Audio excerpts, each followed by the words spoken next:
Hai lovers, balik lagi dengan saya Dokter Mobil. Di video kali ini saya akan menjelaskan bagaimana caranya kita mengetahui bahwa oli itu memang oli mesin itu adalah oli mesin yang terbaik bagi mobil kita.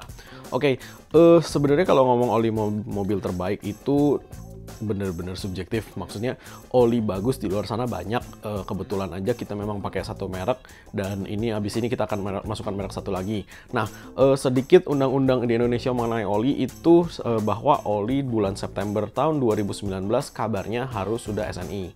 Nah, SNI itu berarti akan ada banyak oli-oli biasa di pasaran yang tidak akan lanjut diperjualbelikan di pasaran karena memang tidak bisa dapat kriteria SNI. Nah, berapa banyak dan olinya apa aja saya nggak bakal ngomong karena itulah undang-undangnya. Kita kan ngomong dari undang-undang. Oke, itu satu. Nomor dua, oli itu harus ada NPT-nya. Nah, nih. NPT, nomor pelumas terdaftar. Nah, ini baru olinya tidak ilegal masuk ke Indonesia. Maksudnya bukan importir borongan. Karena kalau nggak ada NPT-nya, itu biasanya tidak terdaftar di Deptamben. Nah, itu kita ngomong secara undang-undang dulu ya. Oke, masuk lagi ke olinya.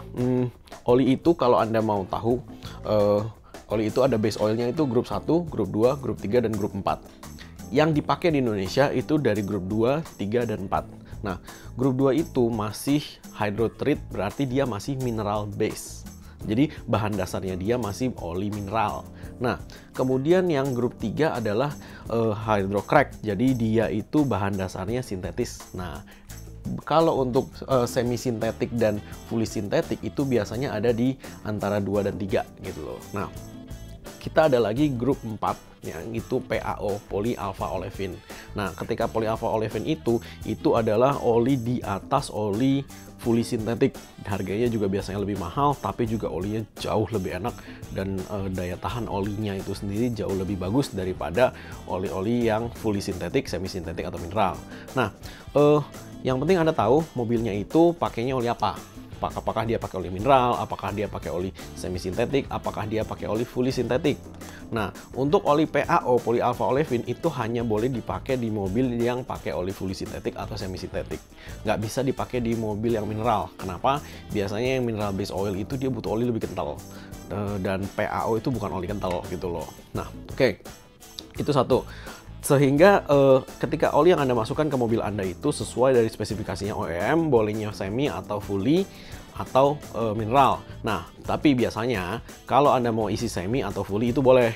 Yang nggak boleh itu mineral oil diisi fully atau fully diisi mineral. Itu yang nggak boleh.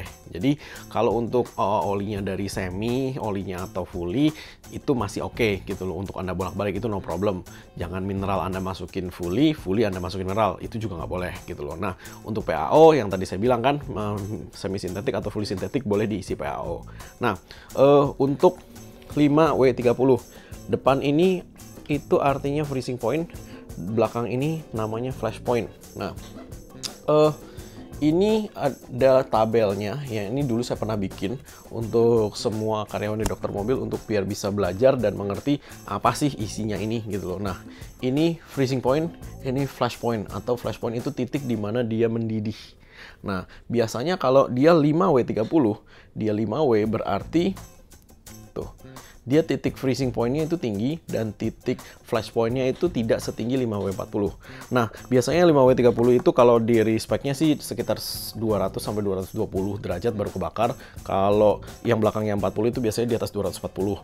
Nah, 5-nya itu anti-freeze sebenarnya. Jadi di Indonesia sebenarnya nggak butuh 0, nggak butuh 5, 10 aja cukup. Tapi karena memang ada olinya adanya ini ya nggak apa-apa, nggak masalah juga. Nah, makanya biasanya 5W30 itu lebih encer daripada si 5W40. Atau 10W40 itu dia paling kental. Nah, makanya kan ini ada tabelnya, Anda bisa cek juga di online. Nah, kemudian satu lagi, Anda cek nih yang namanya API specification-nya, SNCF. Mobil Anda tuh pakainya apa? Biasanya mobil-mobil itu ada tulisannya di buku manual booknya. Nah, ketika ada di manual booknya itu biasanya tertulis tuh mobil ini pakainya SNCF atau API-nya apa nih, SM. Itu bisa aja berbeda tiap mobil. Nah, kemudian Anda cek juga kalau General Motors itu biasanya ada Dexos 2-nya. Terus kalau BMW ada BMW approve-nya long life, Mercedes-Benz, General Motors, terus Volkswagen-nya juga ada. Jadi ini itu Fiat, Chrysler. Jadi oli yang bagus itu biasanya sudah ada banyak spesifikasi dari si manufacturer gede. Nah, itu untuk mobil Eropa ya. Untuk mobil Jepang biasanya sih memang tidak terlalu rewel. Bisa nggak oli mobil Jepang dimasukin oli mobil Eropa? Sebenarnya oli yang bagus itu kan oli yang cocok sama iklim di Indonesia dan macetnya Jakarta gitu loh. Karena kan banyak stop start. Nah, makanya kenapa kita suka sama oli yang kita jual itu, karena kita sudah tes gitu loh. Dalam kondisi ekstrim kepanasan dan kena macet, olinya itu masih bekerja dengan baik dengan penguapan yang rendah. Sebenarnya oli itu aja sih, nggak terlalu pusing ribet-ribet. Nah, satu lagi, yang penting Anda jangan sampai dapat oli palsu. Gimana caranya supaya nggak dapat oli palsu? Anda memang harus benar-benar kenal sama yang jual. Maksudnya kenapa? Saya sendiri juga kalau ditanya cara bedain oli palsu sama oli asli dari botolnya yang masih kecil, itu saya juga nggak bisa bedain bedanya. Karena perbedaan itu hanya bisa ketahuan nanti setelah udah kepake 1000 km, 2000 km. Nah, makanya saya selalu beli sama teman saya yang memang impor, ini langsung turun dari kontainer gitu loh. Nah, makanya saya lebih suka itu ketimbang nggak jelas salesnya ya kan, datang main jual-jual aja, ntar barang yang datang setengah palsu setengah asli, itu juga kita juga ribet sendiri gitu loh. Nah, makanya oli palsu sih sebenarnya lebih banyak kasusnya yang bikin jelek-jelek nama brand oli itu ya gara-gara oli palsunya itu. Sebenarnya bukan olinya yang jelek gitu loh, karena memang oli palsu makanya banyak yang jebol, makanya banyak yang komplain, oh oli ini jelek. Nah, jadi makanya ketika Anda mau beli oli, pastikan Anda benar-benar kenal sama yang jual, tanya sama dia olinya jangan sampai kena palsu gitu aja. Karena sampai sekarang kalau darinya dari botol, saya nggak bakal tahu oli ini asli atau palsu.